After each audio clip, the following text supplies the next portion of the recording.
Hello students and namaste everyone. I am Dhaval sir and our today's topic is from your literature part poem number 6, that is from unit 6 Animals by Walt Whitman. Okay, so first of all we'll read out the introduction of the poem, that is about the writer. Walt Whitman is a major figure in early American poetry. In an age when all poetry was rhymed and metrical, so that means the paragraphs were written in the rhythmic form, rhyming schemes were there. Whitman made a break with tradition and wrote a revolutionary new kind of poetry in free verse. Free verse means the rhyming scheme or anything is not there in that, right? He was a non-conformist in all respects, including his social life. So that was about Walt Whitman, and about this poem, I'll explain you something in brief. That what is this poem, right? Why the writer has written this poem. So first, I'll explain you the introduction of the poem, right? And then I'll explain you the brief summary of this poem, and then we'll go line by line to understand the poem. Okay. So first of all, the introduction about the poem. So Walt Whitman has shown the comparison between human beings and animals in his this poem. Okay, and he has pointed out the evils present inside the human brain, which he thinks animals don't have, right? So he is saying that the human beings, they have lots of evils in his mind, and such kind of evils doesn't exist in the animals. Then that is why he thinks that animals are much better than human beings. So this is the introduction of the poem, right? And now I'll let you know the summary of the poem. So basically in this poem the poet has described his will, his desire to become an animal, because he thinks that animals are far better than human beings, right? So this we have already seen in the first paragraph. He says that human beings are greedy and full of jealousy against each other. Okay, but animals are calm and self-contained. Okay, they maintain peace and they are self-contained. Self-contained means they don't take help of others, and they are satisfied with whatever they have, right? The animals are happy with what they have, and they never complain about the miseries and the sorrows. Okay, so we have seen usually the people, they keep on complaining, even though they have a lot of things. For small small things they keep on complaining. I don't have this, I don't like that, and all those things. Okay, and on the other hand, human beings complain about their miseries. That is, I have already explained you. They give more importance to rich and strong people, right? So we have seen that if a person is there who is very rich and powerful, then many people will move around him only, right? They'll get easily influenced by him, right? So such things are not done by the animals, right? So this human beings, they say they stay restless, right? So they easily get hyper, they easily get excited, right? So they stay restless because of their wrongdoings. Okay, if something wrong we have done, then we become hyper, we become tensed. Okay, and run behind the luxurious things of this world, right? We have seen the human beings, if they are in the beginning uh, having some money, they'll desire for more money. If they'll get that much money, even they'll desire for more. So this wants of human beings keep on increasing. They never get satisfied, right? Whereas animals are honest, and their relations uh, are very pure, and they don't give importance to a particular class, right? We have seen that in human beings, the people, many people, when they see rich people, so then they leave their friends or group who are not that much rich enough, who are not that much powerful, and they will shift towards the rich person's side, right? But such kind of things never happen in the animals. They are very honest to their relations, right? And they do not believe in such kind of distinction or discrimination relating to particular class. Okay, they consider each and every animal equal only, and they live a life which is full of honesty, and less of greed and jealousy. That means they don't have any kind of jealousy or greed towards each other. They always try to help each other, and they live in peace.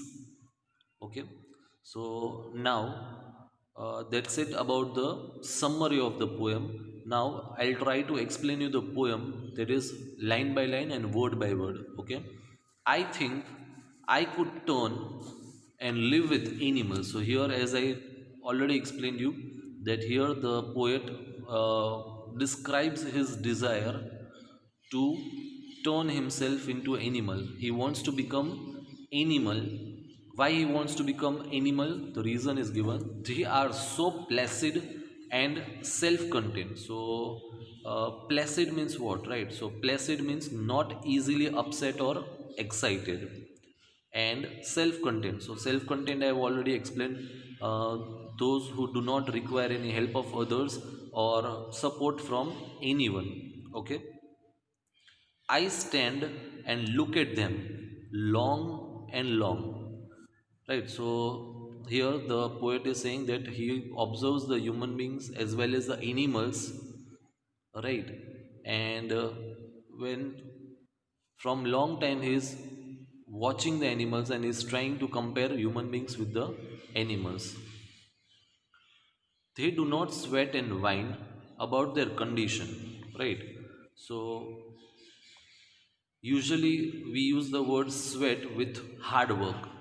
Okay, so they do hard work, they don't expect anything from anyone. Whine means to complain in annoying way.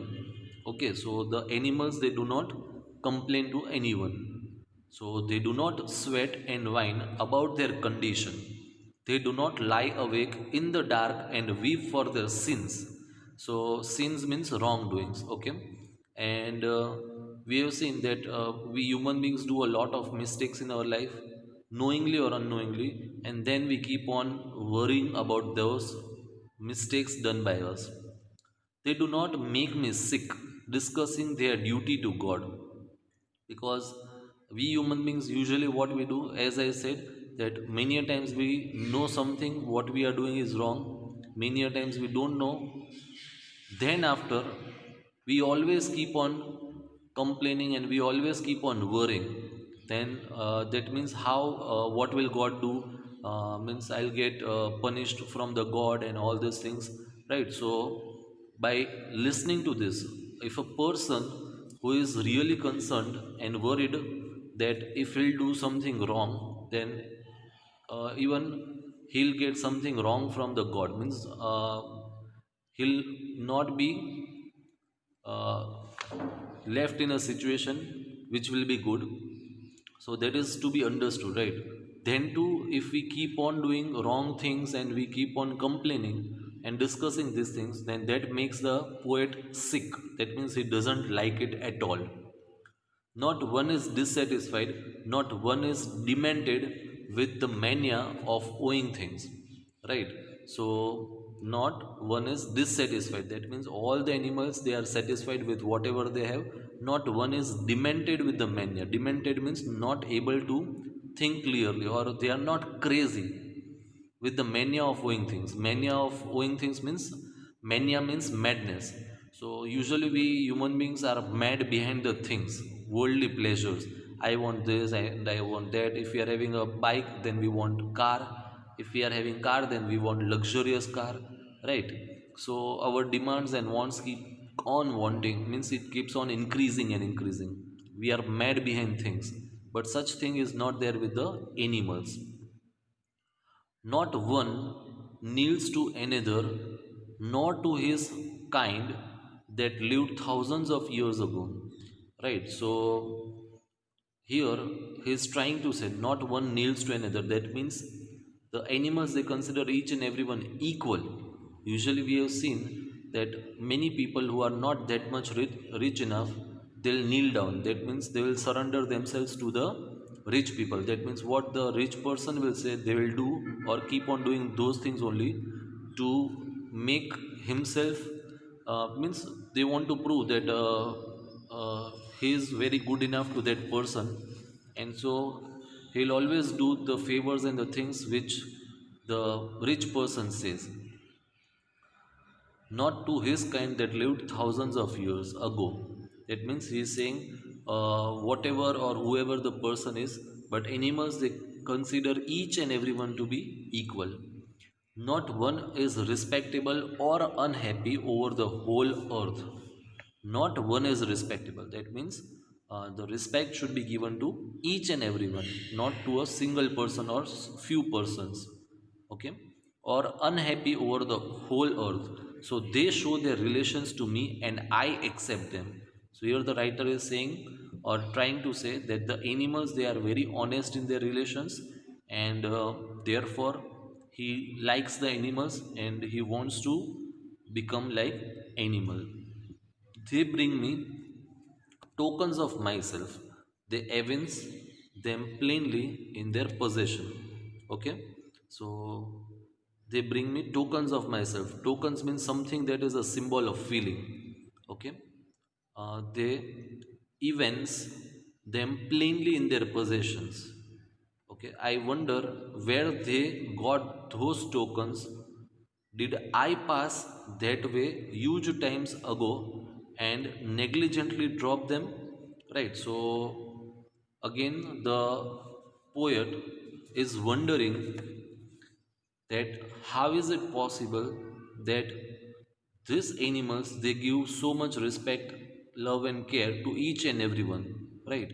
I wonder where they get these tokens. Did I pass that way huge times ago and negligently drop them?